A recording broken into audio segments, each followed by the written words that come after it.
Everyone, welcome to my channel blaze on mantra. मैं हूं श्रुति मिश्रा और आज की वीडियो में we are discussing contract of agency part 2। So this is not the starting for contract of agency. Contract of agency में initial जो भी topics हैं वो हमने पार्ट 1 ऑफ दिस वीडियो में कवर कर लिया है। तो अगर आप वीडियो को पहली बार देख रहे हो so please go back and visit the part 1 of contract of agency.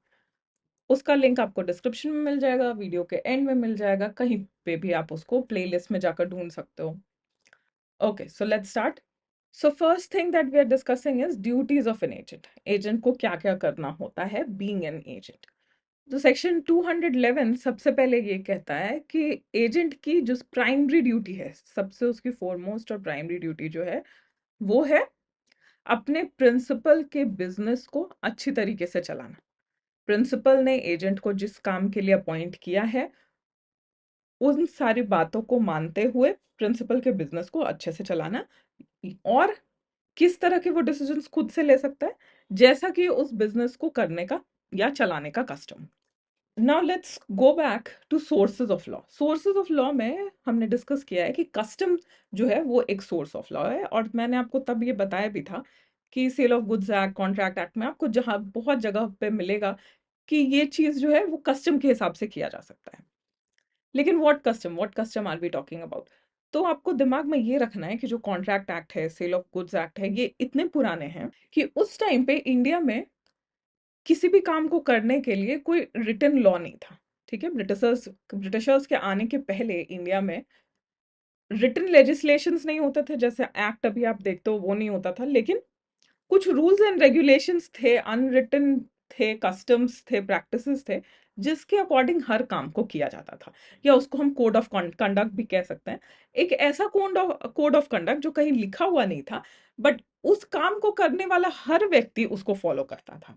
तो ऐसे ही कोड ऑफ कंडक्ट की हम बात कर रहे हैं, जहां पर एजेंट प्रिंसिपल के बिहाफ पे उसके बिजनेस को अच्छी तरीके से चलाने के लिए क्या क्या डिसीजन ले सकता है। वो किस पे डिपेंड करेगा? वो डिपेंड करेगा कि प्रिंसिपल का बिजनेस किस तरीके का है। अगर प्रिंसिपल का ग्रोसरी का शॉप है तो वहां पर जनरल कस्टम्स क्या क्या थे उस टाइम पर, कैसे ग्रोसरी वाले लोग अपने दुकान को चलाते थे, वही सारे कस्टम्स को, वही सारे कोड ऑफ कंडक्ट को फॉलो करके एजेंट को अपने बिजनेस को चलाना चाहिए। अगर सुनार की दुकान है तो उनके कस्टम्स के हिसाब से चलाना होगा, जैसे उस कम्युनिटी के लोग, सुनार कम्युनिटी के लोग अपने बिजनेस को चलाते हैं। ठीक है, तो ये एक बहुत जनरलाइज्ड ड्यूटी है जो एजेंट का सेक्शन 211 में मेंशन किया गया है।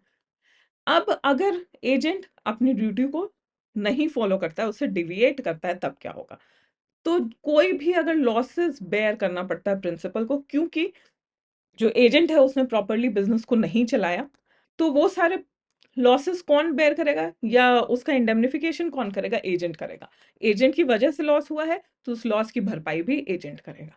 और एजेंट को अगर कुछ प्रॉफिट हुआ है, बिजनेस ठीक से नहीं वो चला रहा था, उसकी वजह से एजेंट को पर्सनल प्रॉफिट हुआ है, तो वो पर्सनल प्रॉफिट वो अपने पास नहीं रख सकता है, उसको प्रिंसिपल को देना होगा। क्यों? क्योंकि एजेंट जो है वो खुद का बिजनेस नहीं चला रहा है, वो प्रिंसिपल के बिहाफ पे बिजनेस चला रहा है। तो ये इसको आप सिंपली इस तरीके से समझ सकते हो। आपने अपनी दुकान पे, let's say you have a gold shop, और आपने दुकान पे आपने एक अकाउंटेंट को बिठाया है। जो भी पैसा आता है जाता है और जो भी एक दिन का बिजनेस होता है, that accountant has to keep account of all these things. और वो आपको हर रात को या when the shop close down, तो वो सब कुछ ब्रीफिंग देता है कि आज इतने का बिजनेस हुआ, इतना प्रॉफिट हुआ, इतने पैसे आए, इतना हमने खर्च किया, सारा कुछ अकाउंट्स देता है। अब इस अकाउंट में गड़बड़ी करने की वजह से उस अकाउंटेंट को आपके ही बिजनेस से, लेट्स से उसने 10,000 रुपए कमाए, क्योंकि वो अकाउंट्स ठीक से मेंटेन नहीं कर रहा था, गड़बड़ी कर रहा था, आपको वो गलत अकाउंट्स दिखा रहा था, और उसकी वजह से उसको 10,000 रुपए का प्रॉफिट हुआ है। 10,000 रुपए उसने अपने पर्सनल अकाउंट पे कमाया है। तो आपको ऐसा फील नहीं होगा कि वो 10,000 जो है वो आपके अकाउंटेंट ने चीटिंग की है, वो 10,000 रुपए आपके हैं, वो आपके अकाउंटेंट के नहीं है? तो एग्जैक्टली इसी सिचुएशन को डिपिक्ट किया जा रहा है सेक्शन 211 में। फिर हम आते हैं 212 पे, duty of reasonable care and skill. ये भी 211 से ही कनेक्टेड है। एजेंट की क्या ड्यूटी है? बिजनेस को इस तरीके से चलाना जैसे कि वो बिजनेस उसका हो, और उसमें प्रॉफिट करने के लिए या जो भी कोड ऑफ कंडक्ट है उसको फॉलो करने के लिए जो जो एक्ट्स, जो जो डिसीजन एक प्रिंसिपल करता अपने बिजनेस में, वही सारे काम एजेंट को भी करना चाहिए। Okay, let's take a very minor example. Grocery shop में जो प्रिंसिपल है उसने एक आदमी को रखा सामान बेचने के लिए, क्योंकि वो खुद दुकान पे नहीं आता है सामान बेचने। अब अपॉइंट किया उसको कि जो भी कस्टमर आएगा उसको हर पैकेट पे, हर गुड्स के पैकेट पे जो एमआरपी है, मैक्सिमम रिटेल प्राइस, तुम उतने पे ही बेचना, उससे कम में नहीं बेचोगे, राइट?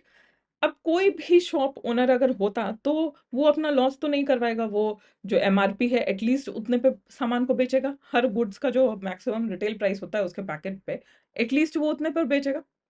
और एजेंट क्या करता है, वो हर गुड्स को एमआरपी से कम पे बेचता है, ठीक है? Now this is not a reasonable decision. इससे क्या हो रहा है, बिजनेस को लॉस हो रहा है।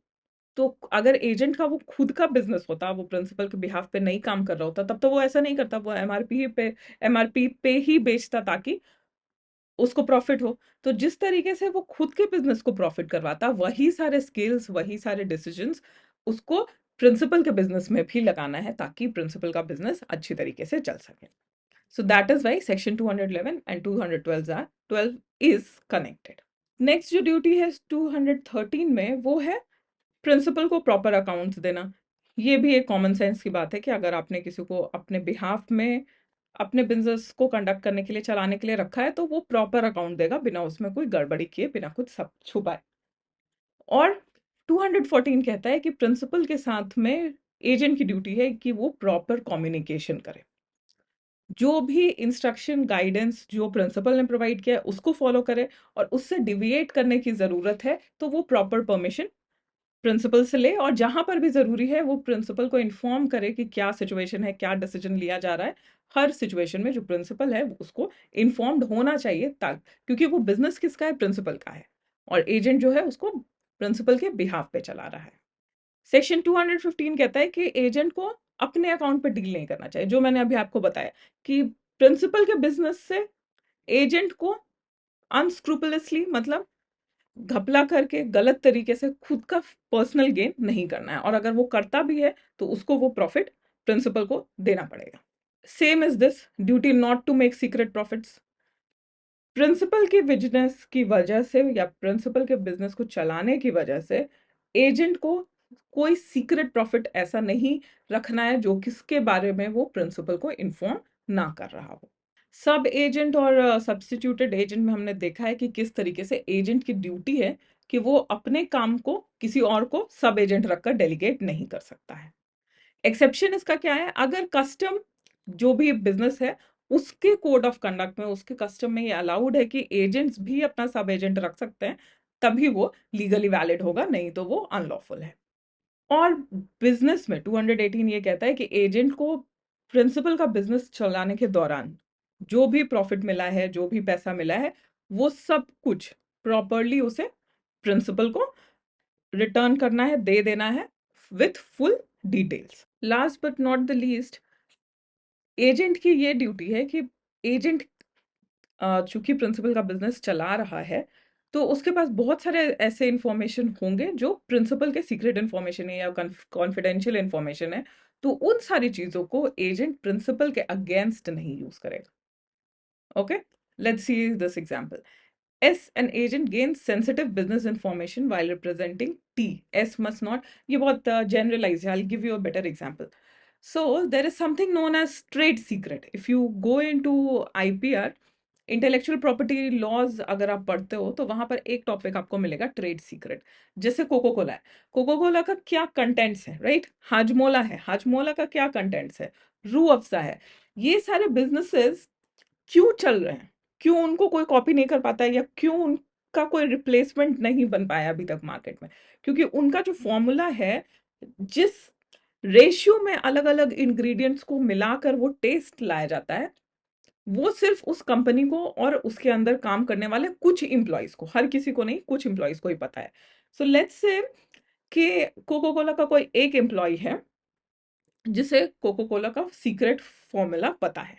Okay, now that employ acting as an agent on behalf of the principal, अगर वो फॉर्मूला किसी राइवल कंपनी को बेच देता है, ठीक है, तो इसको हम क्या कहेंगे? इसको हम कहेंगे कि एजेंट ने प्रिंसिपल का कॉन्फिडेंशियल इंफॉर्मेशन प्रिंसिपल के अगेंस्ट ही यूज किया है, and this is unlawful. Agent की ये ड्यूटी नहीं है। एजेंट की क्या ड्यूटी है कि उसे हमेशा प्रिंसिपल के बिजनेस को कैसे प्रॉफिट करवाना है इसके बारे में सोचना है।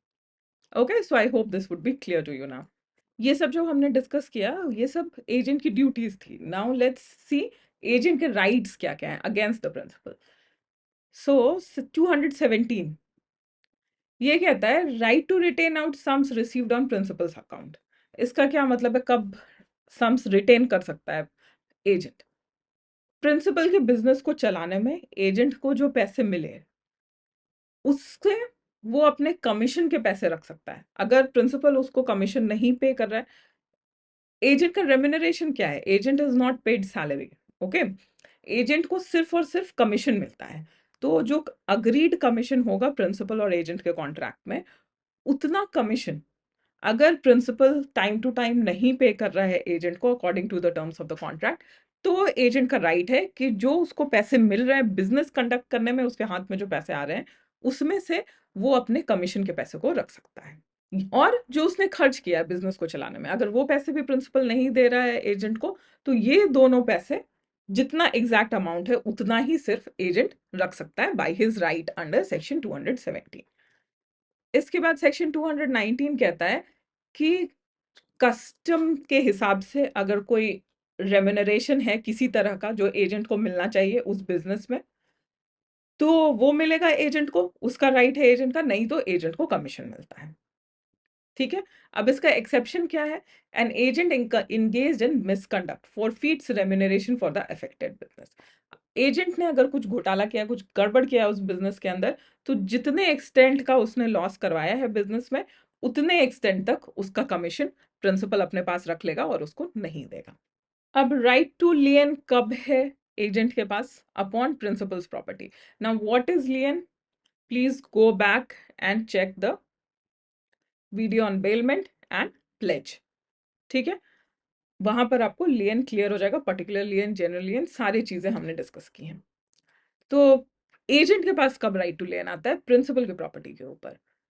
तो जब तक कोई कॉन्ट्रैक्ट ना हो इन कॉन्ट्ररी, मतलब प्रिंसिपल एजेंट का जो कॉन्ट्रैक्ट है उसमें ये ना लिखा हो कि एजेंट अपने राइट टू लियन को एक्सरसाइज नहीं कर सकता है, तब तक एजेंट के पास ये राइट है कि जो उसका लॉफुल कमीशन है या उसने बिजनेस में जो खर्च किया है, वो दोनों चीजें उसको, उसका पैसा प्रिंसिपल से उसको मिलना चाहिए। लेकिन अगर प्रिंसिपल नहीं दे रहा है तो एजेंट प्रिंसिपल की प्रॉपर्टी को अपने पास रख सकता है जब तक प्रिंसिपल एजेंट के पैसे नहीं दे देता। ये उसका राइट टू लियन है। लेकिन लियन कब एक्सरसाइज किया जा सकता है? जब ये जो पूरा पैसा एजेंट को मिलना चाहिए वो लॉफुल हो। किसी अनलॉफुल थिंग्स के लिए वो प्रिंसिपल की प्रॉपर्टी को उस पर राइट टू लियन एक्सरसाइज नहीं कर सकता है। राइट टू इंडेमनिटी भी है एजेंट के पास। किस कंडीशन में है? लॉफुल एक्ट्स, जब प्रिंसिपल के इंस्ट्रक्शन पे एजेंट ने जो जो काम किया है वहां पर कोई खर्च हुआ है या कोई लॉस हुआ है एजेंट को, तो उसके लिए इंडेमनिटी उसको प्रिंसिपल से मिलेगा। लेकिन अगर कोई क्रिमिनल एक्ट किया है एजेंट ने, वहां पर कुछ लॉस हो रहा है, प्रिंसिपल के बिहाफ पे ही उसने किया है, कोई अनलॉफुल एक्ट किया है, इलीगल एक्ट किया है, तो उसके लिए वो इंडेमनिफिकेशन प्रिंसिपल से नहीं ले सकता है।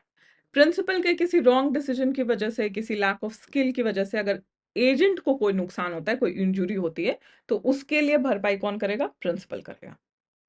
Next we come principal's liability to third parties. Principal की क्या लाइबिलिटी है टुवर्ड्स थर्ड पार्टी? क्योंकि यहाँ पर जो कॉन्ट्रैक्ट बन रहा है, प्रिंसिपल मेन पर्सन है, इसके बिहाफ पे एक्ट कौन कर रहा है? एजेंट एक्ट कर रहा है। लेकिन एजेंट प्रिंसिपल के बिहाफ पे कॉन्ट्रैक्ट किससे बना रहा है? किसी ना किसी कस्टमर से, क्लाइंट से, राइट? तो ये कस्टमर या क्लाइंट जिनके साथ में बिजनेस कंडक्ट किया जा रहा है उसको हम थर्ड पार्टीज कह रहे हैं। ओके, तो यहाँ पर अभी तक हमने जो पढ़ा है उसके हिसाब से जो कॉन्ट्रैक्ट यहाँ बन रहा है एजेंट और कस्टमर के बीच में, एजेंट और किसी बिजनेस पार्टनर के बीच में, उस कॉन्ट्रैक्ट में प्राइमरीली कौन लायबल है? प्राइमरीली लायबल प्रिंसिपल है, एजेंट नहीं है। ठीक है, तो यहाँ पर प्रिंसिपल की क्या क्या लायबिलिटी है टुवर्ड्स थर्ड पार्टी? क्योंकि एजेंट का क्या काम है? सिर्फ प्रिंसिपल के डायरेक्शन पे उसके बिजनेस को प्रिंसिपल के प्रॉफिट के लिए चला। तो प्रिंसिपल की जनरल लायबिलिटी ये है कि किसी भी कॉन्ट्रैक्ट में with the third party agent की कोई लायबिलिटी, पर्सनल लायबिलिटी नहीं होती है। तो जो जो प्रोमिसेस एजेंट ने किए होंगे under the contract to the third party, उसके लिए लायबल एजेंट नहीं है, उसको पूरा करने के लिए लायबल कौन है? प्रिंसिपल लायबल है। प्रिविटी ऑफ कॉन्ट्रैक्ट जो है वो एजेंट और थर्ड पार्टी के बीच में नहीं, वो प्रिंसिपल और थर्ड पार्टी के बीच में होता है। Agents can not personally enforce contracts made for the principal, ठीक है। अब इस कॉन्ट्रैक्ट में एजेंट सू भी नहीं कर सकता है। कौन कर सकता है? या तो प्रिंसिपल कर सकता है, नहीं तो थर्ड पार्टी कर सकता है। मतलब एजेंट की कोई लाइबिलिटी नहीं है, एजेंट का रोल ही नहीं है इस कॉन्ट्रैक्ट में कहीं से भी। सिर्फ बनाने के टाइम पर, कॉन्ट्रैक्ट जब अग्री किया जा रहा है, साइन किया जा रहा है, उस टाइम पे एजेंट का रोल है, लेकिन उसके पहले बाद में एजेंट का कोई रोल नहीं है, उसकी कोई लाइबिलिटी नहीं है। और एजेंट ने यहाँ जो भी प्रोमिस किए हैं, जिसकी भी उस अथॉरिटी थी उसको प्रिंसिपल से, वो सारे प्रोमिस पूरे कौन करेगा? वो प्रिंसिपल पूरा करेगा। So let's see this example. A being बीज एजेंट, ए जो है वो बी का एजेंट है और उसके पास अथॉरिटी है कि वो अपने प्रिंसिपल के बिहाफ में पैसे रिसीव कर सकता है फ्रॉम सी। सी हो गया third party. C is discharged of his obligation to pay the sum in question to B. तो C ने जब पैसे B को C ने जब पैसे A को दे दिए, मतलब कि जो उसका प्रिंसिपल था B, उसको पैसे मिल गए। अब जो प्रिंसिपल है वो C को सू नहीं कर सकता है कि तुमने पैसे मुझे नहीं दिए हैं। एजेंट को पैसे देना is equivalent to giving money to the principal. लेकिन इन सब में जो भी हमने डिस्कस किया अभी तक, राइट्स, ड्यूटी, सब में सबसे इंपॉर्टेंट क्या है कि एजेंट को पहले तो लॉफुल एक्ट्स करना होगा और दूसरा वही एक्ट्स करना होगा जिसके लिए अथॉरिटी और परमिशन उसके पास प्रिंसिपल से है। उस सिचुएशन में क्या होगा जब एजेंट जो है वो अपने अथॉरिटी को एक्सीड करता है, मतलब ऐसे काम करता है जिसके लिए परमिशन या अथॉरिटी उसको अपने प्रिंसिपल से नहीं मिला हुआ है। So only acts within authority are binding between agent and principal, ठीक है। तो एजेंट ने जो भी कॉन्ट्रैक्ट विद इन अथॉरिटी बनाया है थर्ड पार्टी के साथ में, वहां पर प्रिंसिपल लायबल है।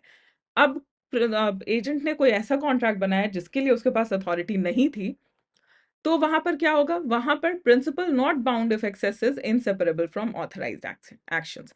कैसे? Let's see this examples. A being owner of a ship and cargo authorizes B to procure an insurance for 4 lakh on the ship. ए जो है वो शिप का ओनर है, मतलब प्रिंसिपल है, और बी उसका एजेंट है। अपने एजेंट को वो कहता है कि मेरे शिप के लिए तुम 4 लाख का इंश्योरेंस लेकर आओ। अब बी जो है वो पॉलिसी लेकर आता है, इंश्योरेंस पॉलिसी 4 लाख का on the ship and another for like some on the cargo.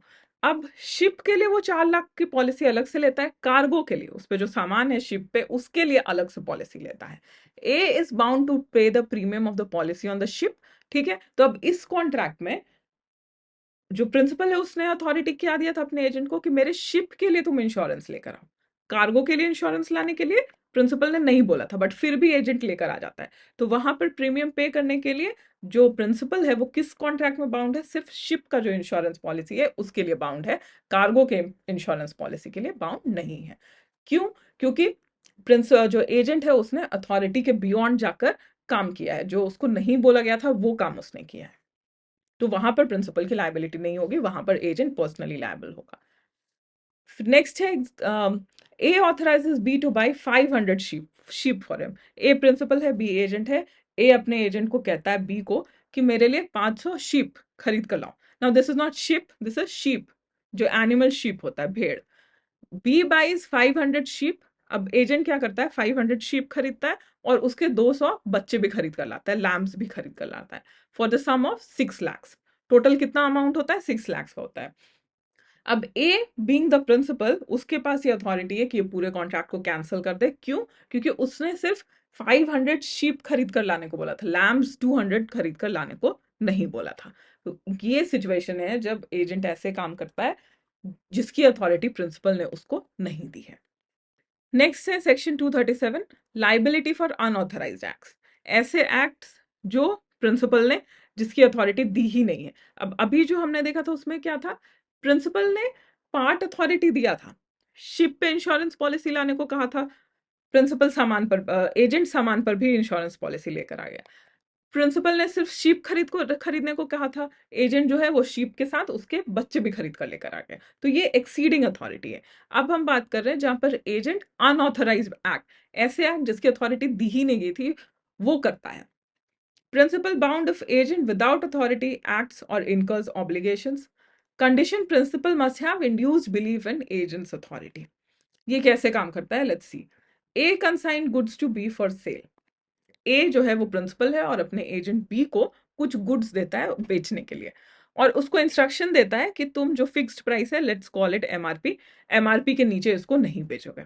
C, being ignorant of these instructions, enter into a contract with B. अब सी, एक कस्टमर जो है उसको पता नहीं है कि एजेंट के पास क्या इंस्ट्रक्शन है, ऑब्वियसली प्रिंसिपल एजेंट के बीच की जो बात है वो कस्टमर को नहीं पता होगा। वो आकर बी से एमआरपी से कम में गुड्स खरीद कर चला जाता है।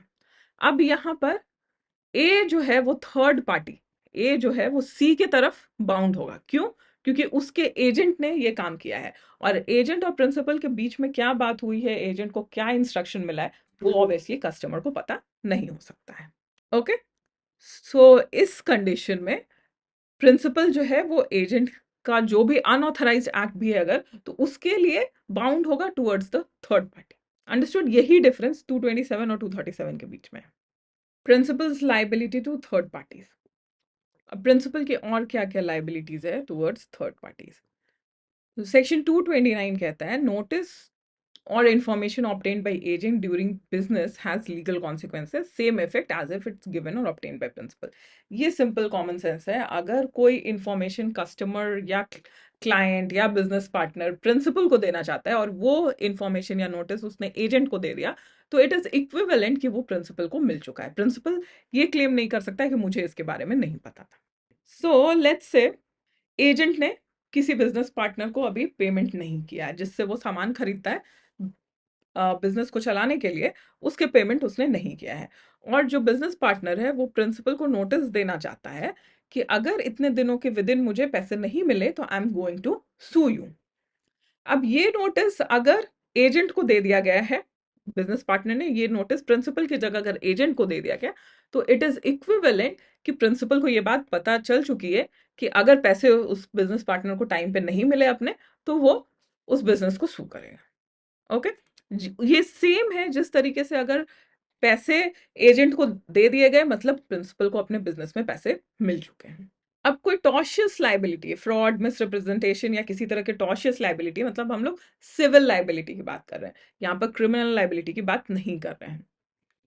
तो एजेंट कोई मिसरिप्रेजेंटेशन या फ्रॉड करता है business in the course of business, तो उसके लिए प्रिंसिपल रिस्पॉन्सिबल होता है, क्योंकि प्रिंसिपल को अपॉइंट किसने किया, सॉरी प्रिंसिपल ने एजेंट को अपॉइंट किया है। तो थर्ड पार्टी को रिप्रेजेंट कौन कर रहा है, एजेंट कर रहा है। तो एजेंट थर्ड पार्टी के साथ जैसा भी कॉन्ट्रैक्ट कर रहा है, जो भी कर रहा है, एजेंट की ही बातें थर्ड पार्टीज बिलीव करेंगे। तो जो भी एजेंट थर्ड पार्टी के साथ में कर रहा है उसमें प्रिंसिपल बाउंड होगा। Only applies to acts within the agent's authority. लेकिन अथॉरिटी जिस जिस कामों को करने का है एजेंट के पास, उनमें ही प्रिंसिपल लायबल होगा। सो ए, द कैप्टन ऑफ बीज ship signs bill of lading without having received on board the goods mentioned therein. The bills of lading are void as between B and pretended consignor. I'll give you a simple example. एक sweet का shop है, ठीक है, owner कोई और है, वो business को नहीं चलाता है, बिजनेस को चलाता है एजेंट ए। अब स्वीट शॉप पे जो भी कस्टमर्स आ रहे हैं स्वीट खरीदने, मिठाई खरीदने, वो किसको जानेंगे, एजेंट को जानेंगे, ठीक है, क्योंकि वो जो मिठाई है वो एजेंट से ही खरीद रहे हैं, पैसे भी एजेंट को ही देकर जा रहे हैं।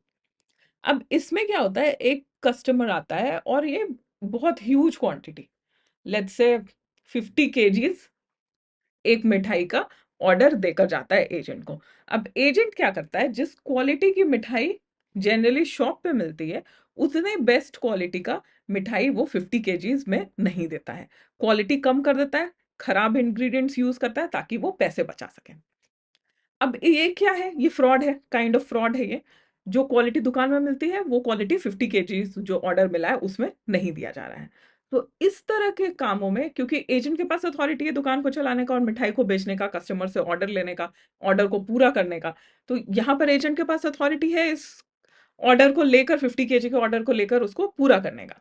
तो यहाँ पर जो फ्रॉड एजेंट ने किया है खराब क्वालिटी देने का, वहां पर कस्टमर जब सू करेगा तो वहां पर प्रिंसिपल बाउंड होगा, ठीक है। एजेंट ने जो भी फ्रॉड किया उसके लिए रिस्पॉन्सिबल कौन होगा, प्रिंसिपल होगा। This is what section 238 is saying. Now we come to the situation जहां पर प्रिंसिपल की जगह पर अब एजेंट की क्या लाइबिलिटी है टुवर्ड्स थर्ड पार्टी।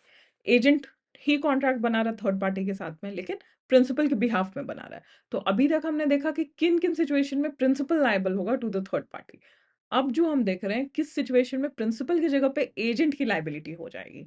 सेक्शन 230 कहता है agent can not personally enforce और be bound by the contracts made on behalf of the principal. तो प्राइमरी लायबिलिटी तो प्रिंसिपल की ही है ऐसे कॉन्ट्रैक्ट्स में, एजेंट की नहीं है। और कोई लॉ सूट भी एजेंट प्रिंसिपल के बिहाफ पे फाइल नहीं कर सकता है या उसमें एंटर नहीं कर सकता है, ये है जनरल रूल। अब इसके कुछ कुछ एक्सेप्शंस हैं जहां पर एजेंट पर्सनली लायबल हो जाता है। फॉरेन प्रिंसिपल, अगर प्रिंसिपल जो है वो किसी फॉरेन कंट्री में रिसाइड करता है और उसका एजेंट किसी और कंट्री में उसके बिजनेस को चला रहा है, तो वहां पर पर्सनल लायबिलिटी किसकी होती है कॉन्ट्रैक्ट में? एजेंट की होती है। क्योंकि principal being in the foreign country वो आकर लॉ सूट में एंटर नहीं कर सकता है या कोई भी पर्सनल रिस्पॉन्सिबिलिटी इन पर्सन, ठीक है, फिजिकल कैपेसिटी में नहीं दिखा सकता है। जहां पर प्रिंसिपल जो है वो अनडिस्क्लोज्ड हो, एजेंट ने जब कॉन्ट्रैक्ट बनाया थर्ड पार्टी के साथ में, तो उसने बीइंग एन एजेंट नहीं बनाया, उसने ये नहीं कहा कि मैं एजेंट हूं और दूसरे के बिहाफ में बिजनेस कर रहा हूं। उसने ये कहा है कि मैं अपने बिहाफ में, ये मेरा बिजनेस है, मैं खुद इसको चला रहा हूं, ठीक है। तो वहां पर agent will be personally liable. Non existence और इनकम्पिटेंट प्रिंसिपल, प्रिंसिपल ऐसा है जिसको सू नहीं किया जा सकता है या फिर उस प्रिंसिपल के पास कैपेसिटी टू कॉन्ट्रैक्ट नहीं है अगर, ओके, या बाद में एजेंसी का कॉन्ट्रैक्ट बनने के बाद जो प्रिंसिपल है वो, let's say he is physically bed ridden, okay, तो वहां पर रिस्पॉन्सिबिलिटी किसकी है? एजेंट की है। प्रिटेंडेड एजेंट, एजेंट जो है वो एक्चुअल एजेंट नहीं है, लेकिन थर्ड पार्टी के सामने ये दिखा रहा है कि मैं इस पर्सन के बिहाफ में, प्रिंसिपल के बिहाफ में इस कॉन्ट्रैक्ट को बना रहा हूं, जबकि एक्चुअल में वो उस प्रिंसिपल का एजेंट है ही नहीं। तो वहां पर भी जो एजेंट है वो उस कॉन्ट्रैक्ट में पर्सनली लायबल होगा, क्योंकि वहां कोई प्रिंसिपल है ही नहीं, एजेंट ने फेक किया है, फ्रॉड किया है। एक्सीडिंग अथॉरिटी, जहां पर जो हमने अभी देखा शीप खरीदने का अथॉरिटी था, शीप के साथ में लैम्प भी खरीद कर लिया, तो लैम्प जो खरीदा गया उसके लिए प्रिंसिपल रिस्पॉन्सिबल नहीं है, उसके लिए एजेंट जो है वो पर्सनली रिस्पॉन्सिबल हो जाता है। अब हम डिस्कस करते हैं कि थर्ड पार्टी के क्या क्या राइट्स हैं। अभी हमने देखा कि प्रिंसिपल की क्या क्या लाइबिलिटीज है, तो थर्ड पार्टी एजेंट कब लाइबल हो जाता है। अब थर्ड पार्टीज के क्या क्या राइट्स हैं against principal and agent. Contract by undisclosed agent, तो प्रिंसिपल जो है can enforce a contract made by undisclosed agent. Agent कौन है उसका नाम अगर नहीं डिस्क्लोज किया गया है तो भी प्रिंसिपल ऐसे कॉन्ट्रैक्ट्स को इन्फोर्स कर सकता है। एग्जाम्पल देखते हैं। S bought for himself a ticket of IPL match at some stadium through AB because on personal grounds stadium management would not have issued the ticket to S. Stadium management may repudiate the contract and refuse S to enter the stadium. S एक ऐसा person है जिसको एक cricket ground में जाना मना है, तो वो क्या करता है, वो किसी और के थ्रू टिकट खरीदवाता है ताकि उसका आइडेंटिटी रिवील ना हो और जो स्टेडियम है उसको टिकट दे दे। अब टिकट स्टेडियम ने इशू कर दिया क्योंकि उनको पता नहीं है कि एक्चुअली कौन खरीद रहा है टिकट। अब जब एस एंटर करना चाहता है स्टेडियम को, तब उस टाइम पे जो स्टेडियम है उसके पास अथॉरिटी है कि वो एस को एंटर करने से मना कर सकता है। तो ये कहता है सेक्शन 231, ये थर्ड पार्टी का राइट है। Performance with agent as principal, if agent doesn't disclose acting on behalf of principal, principal can enforce the contract. Rights and obligation between agent and the other party are considered kaise? A who owes 50,000 rupees to B sells 1 lakh rupees worth of rice to B.